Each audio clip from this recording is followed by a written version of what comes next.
በሁለት የገበሬ ማህበራት ስለተመሰረተችው የህንፃ ቤተክርስቲያኑ ዲዛይን በአንድ ምዕመን ህልም መሰረት ተነድፎ በከተማችን አዲስ አበባ ተንጣሎ ስለተሰራው ስለ ባለ 5 ጉልላቱ ቤተክርስቲያን ስለ ደብረ ምጥማቅ ሰዓሊተ ምሕረት ቅድስት ማርያምና ቅድስት ክርስቶስ ሰምራ ቤተክርስቲያን ምን ያህል ታውቃላችሁ?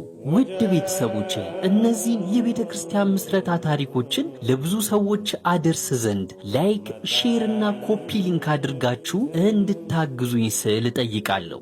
ደብረ ምጥማቅ ሰዓሊተ ምሕረት ቅድስት ማርያምና ቅድስት ክርስቶስ ሰምራ ቤተክርስቲያን በአዲስ አበባ በተለምዶ ጉርድ ሾላ በተባለው አካባቢ የሚገኝ ሲሆን ቤተክርስቲያኑ በ1969 ዓ.ም የጉርድ ሾላና አካባቢው ምዕመናት የመሰረቱት ነው። በ1969 ዓ.ም የጉርድ ሾላና አካባቢው ነዋሪ ከፊሉ በከተማ ቀበሌ ገበሬ ማህበር፣ አብዛኛው ደግሞ በገበሬ ማህበር ተደራጅቶ ይተዳደር የነበር ሲሆን የቤተ ክርስቲያን አገልግሎትም የሚያገኙትም በየካ ደብረ ሳህል ቅዱስ ሚካኤል ቤተክርስቲያን ነበር። ሆኖም የየካ ደብረ ሳህል ቅዱስ ሚካኤል ቤተክርስቲያን ርቀትና በጊዜው የመኪና መንገድ ስላልነበረ በወቅቱ የኮተቤ 02 ቀበሌ ህብረት ሥራ ማህበርና ከገበሬ ማህበሩ አመራሮች እንደዚሁም ዕውቅ የአካባቢው ነዋሪዎች ተመርጠው በአካባቢያቸው ቤተክርስቲያን ስለሚተክሉበት ሁኔታ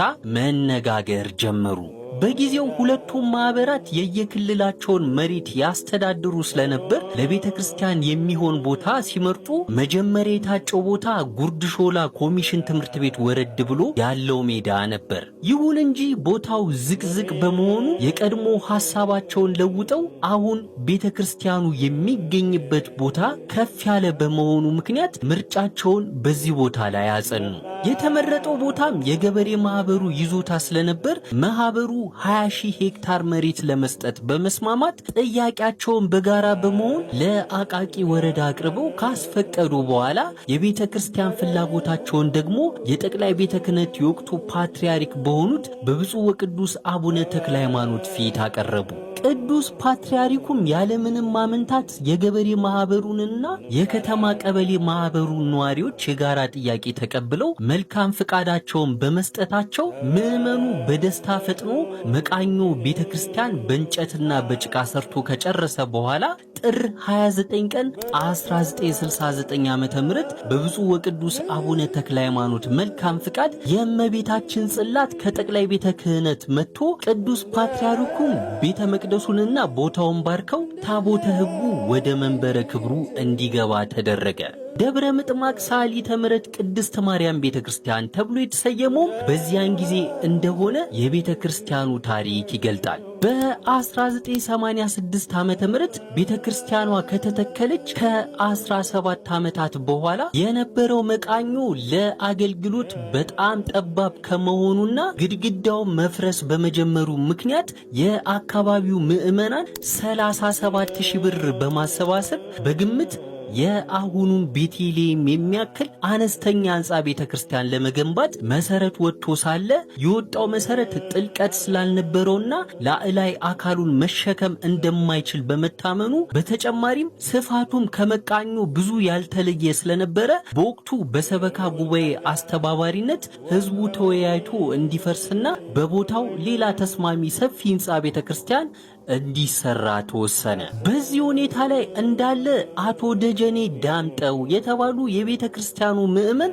ተደጋጋሚ ህልም አይቻለው፣ በዚህ ከፍተኛ ቦታ ላይ መሰራት ያለበት ባለ 5 ጉልላት ህንጻ ቤተ ክርስቲያን ነው በማለት በህልም አይቻለው ያሉትን ባለ 5 ጉልላት ቤተ ክርስቲያን ዲዛይን እንደ ነገሩ አስፍረውና በቀለማ ቀለም አስውበው ይዘው ብቅ አሉ። በወቅቱ አዲስ ህንጻ ቤተ ክርስቲያን ለማሰራት የተቋቋመው ኮሚቴም የአቶ ደጀኔ ንድፍ ተመልክቶ በማክበር ከተወያየበት በኋላ ንድፉን ለአርክቴክት ኢንጂነሮች አሳዩት።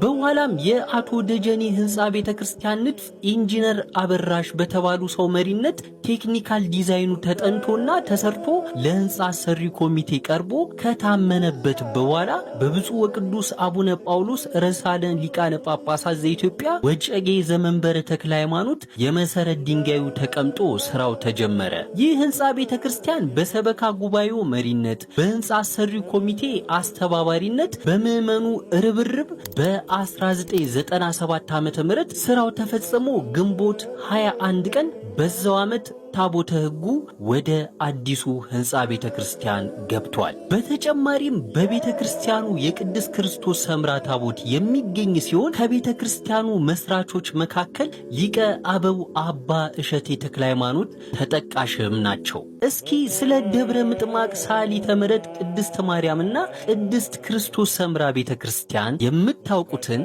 ኮመንት አድርጉልኝ። በነገራችን ላይ ባዮ ላይ ያለውን የቴሌግራም ቻናሌን ብትቀላቀሉ እነዚህን የቤተ ክርስቲያን ታሪኮች እስከነ ምንጮቻቸው በጽሁፍ ልታገኙ ትችላላችሁ። ይህ ታሪክም ለሌሎች እንዲደርስ ላይክ፣ ሼር፣ ኮፒ ሊንክ እንዲሁም ይህንን አካውንት ፎሎ ማድረግ እንዳይረሳ።